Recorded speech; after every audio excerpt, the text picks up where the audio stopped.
Over the past few years, even before I started YouTube, there's always been this stigma against power scaling. Why? I don't know. There is a plethora of answers I could say for that question, ranging from power scaling makes no sense for such and such reason, to somebody misunderstanding how the concept works, leading to a false idea of power scaling. And over time on the internet, it's led to a lot of debate on whether or not power scaling is cringe or makes no sense, and therefore because it's cringe, it should stop existing. Recently, there has been a video blowing up by Biggs and stuff to answer the question, is power scaling cringe? And in his opinion, it is. However, this anti-power scaling video is the same regurgitated arguments that I have been personally seeing over the past 10 years. By no means am I trying to hate on the guy, he's just came to the same conclusions as many others before him. And I'm not going to throw him underneath the bus like my predecessors Seth and Chuck did in the past when these same arguments came around. I'm going to be deconstructing a lot of these popular arguments because at closer scrutiny, there are many fatal flaws with these anti-power scaling arguments. In all honesty, this video is supposed to be critiquing anti-power scaling and power scaling from a power scaler.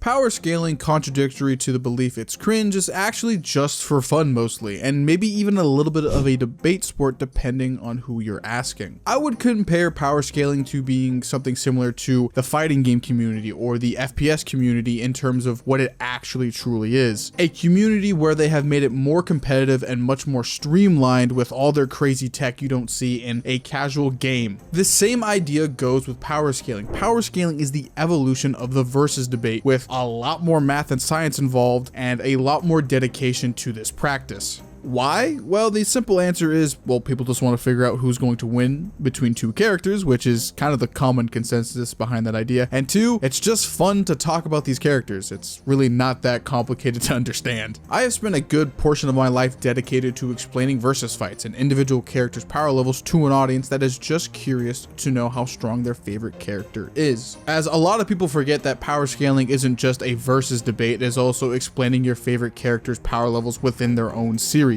and or franchise. I've had many personal discussions with friends over Discord who are just curious about certain power scaling subjects, and thanks to the practice, I'm able to entertain them and all my subscribers who are just curious about who would win in a fight accurately, with pretty big quotation marks, and how strong their favorite character is. It's all for entertainment purposes, at least coming from me and where I stand from. If you solely think power scaling is just a genre or sub-internet culture of just trying to figure out who wins, you are grossly mistaken. It is partially that, but also partially how strong your favorite character is from said franchise. And or the biggest one that I think a lot of people relate to is explaining shit that you didn't understand from the story you just read. This one is a huge one. Without power scaling, without me or my friend Ronan or my friend Jobber, who goes super in depth into your favorite franchises to figure out what an author just said to you because it was so confusing. For example here, because I brought up Ronan, JJK has an extremely complicated power system that makes no sense.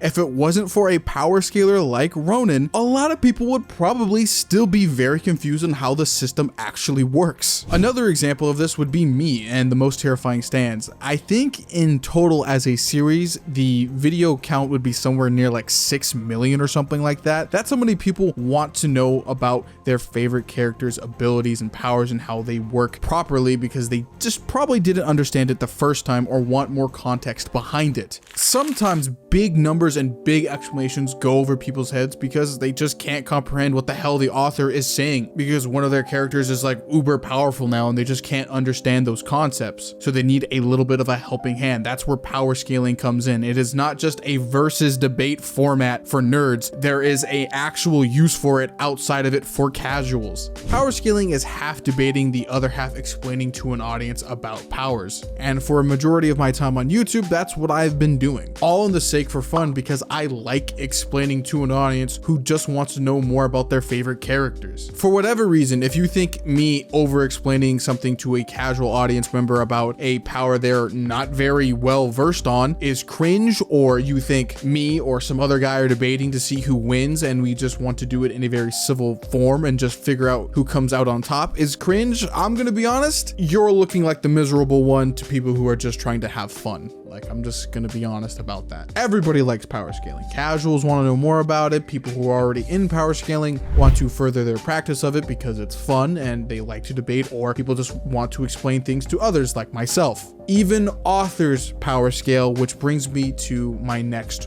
point. Authors need to power scale, as it is fundamentally important to the story and consistency to keep the audience engaged. Without a form of consistency with your powers within your story, you will break the audience's immersion. This is a fact that it is very well known throughout all of fictional media. If you have a character like Spider-Man beat the shit out of Galactus without a proper explanation of how he did it, or the explanation of his powers to overcome a character like Galactus, you are going to break the audience's immersion and your story is going to go into the garbage can. That is a fact, and we see it consistently throughout manga, comics, movies, and other things. However, it is not the power scaling I do with all the complicated math and charts and etc. I'll just show up here on screen. They are not doing any of that. It's much more casual and rudimentary that simply makes the story flow a lot better, as there is consistency here that the audience can flow with, even if it's very basic. A pretty big example of this is with Dragon Ball. I remember when people were getting very, very angry at the fact that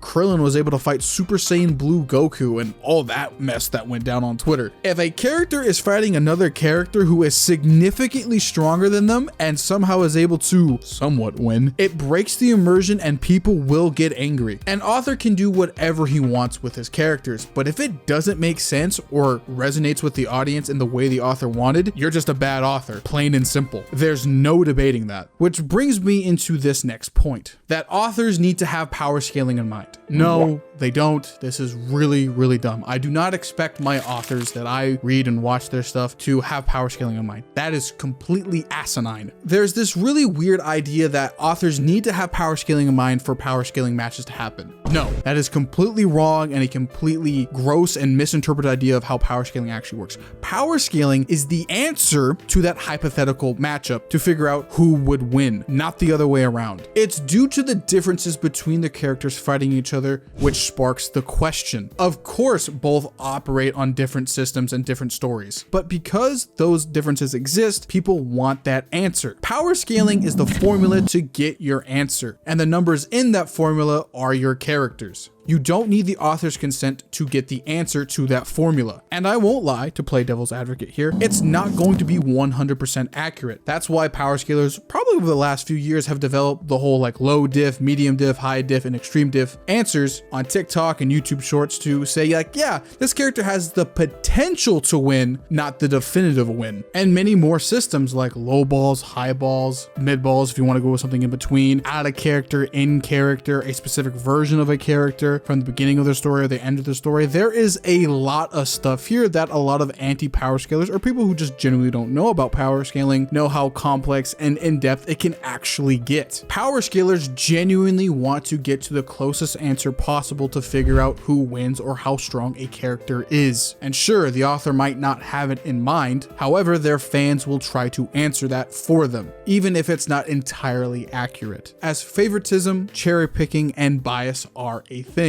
However, in Biggs and Stuff video, it clearly shows that he did not do his research, as right before his favoritism segment within the video, he cherry picks and is biased right before it. And of course, it's right up my alley. He talks about JoJo power scaling. Oh boy, this is gonna be fun. Big uses the example of the Jolene versus Westwood fight as a way to show that an author doesn't care about power scaling and does not keep it in mind, and argues that authors just want to do something cool. And then he shows off Death Battle using calcs and stuff to see how much AP she has, and he has this giant conundrum of saying there's no way she has this much power behind her fists, therefore meaning that his argument is true, authors don't care, power scaling stupid, it's cringe. However, that couldn't be farther from the truth. In chapter 140, the literal cover page, it straight up says that Jolene can punch a small meteor. And to just cut to the chase, Death Battle's calc is right, but it is a little bit of a highball. In my personal opinion, I'd take it down a step or two. However, just to get back to the point, that is probably the biggest oversight I have ever seen, but it gets worse. He didn't do his research so well as, of course, the thing I say the most on my channel, the volume 27 statement from from JoJolian straight up admits that Araki, himself power scales. It's straight up on the screen right now. He does it. He thinks about his own characters. He thinks about other universes and how a versus matchup between Godzilla and Ultraman actually might play out. Like, that is a thing that happens. He thinks about that. He tried to use Araki as a tool to set him up for success, but in all reality, it is the literal perfect example to completely destroy his first half of his video. Authors do care about power scaling. They do intend for these characters to be at specific levels. They do intend for this stuff. There's always exceptions to the rules, always. And eventually he starts talking about Batman and prep time, but like I said previously, a few minutes ago, a good power scaling debate involves low balls, mid balls, high balls, out of character, in character, a specific version of said character. That stuff matters in a really, really good debate. Sometimes casuals do muck it up and say Batman with prep time will always win, but that's not always the case. And this is where I'm going to flip sides here and actually kind of agree with Big. Favoritism is a bit of a problem and has led to a lot of, I want to say power scaling memes and misconceptions. Some characters are not correctly scaled. That's just the fact of the matter. You have so many opinions, so much information, something so massive that you have to spend hours researching to get a correct scale of a character. Sometimes it leads into a bit of shenanigans where you might mess up where a character is scaled way too high. Favoritism and bias within the power scaling community is a thing. However, it does not discredit all of power scaling, as debate is still a massive thing within power scaling. Debate is able to iron out these oddities so we can get a much better look at the character at what they should be at, so then we can use them again in a different debate so we can get a much better answer to the question who wins, as we do need to take out favoritism and bias to get a better answer. I think everybody will agree to that. It's just going to take a lot of trial and error. Eventually Big talks about a whole who cares segment, but in all reality, a lot of people care, authors care, the audience cares, I care, the entire power scaling community cares. And if we're talking about an individual character that,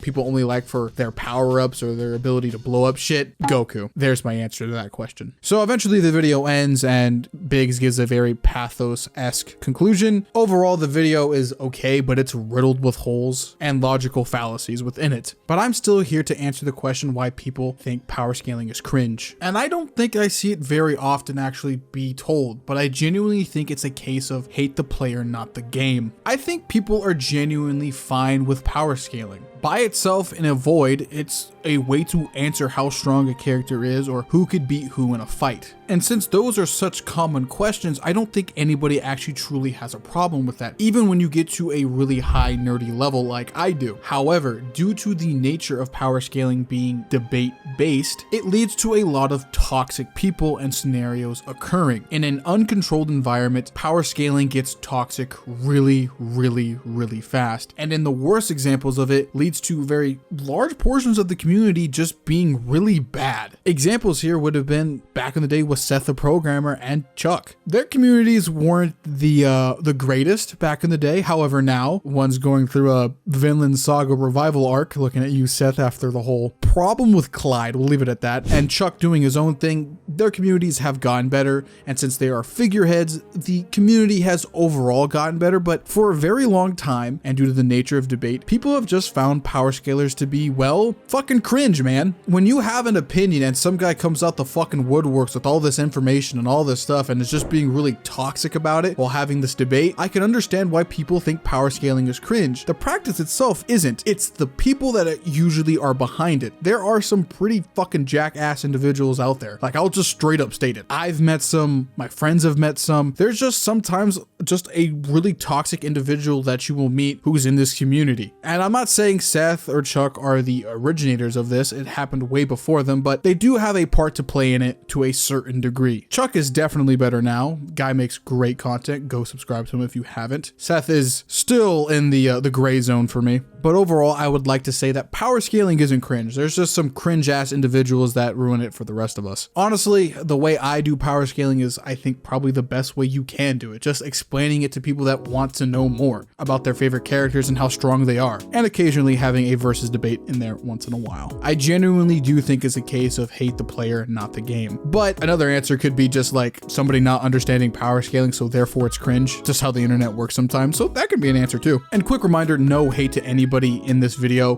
Biggs's video was just one giant excuse for me to get these opinions out there, because I genuinely just needed an excuse for it, in all honesty. But yeah, there you go. Well, with that being the end of the video, like, comment, share, subscribe, follow me on Twitter, stay hydrated. See you in the next one, ladies and gentlemen.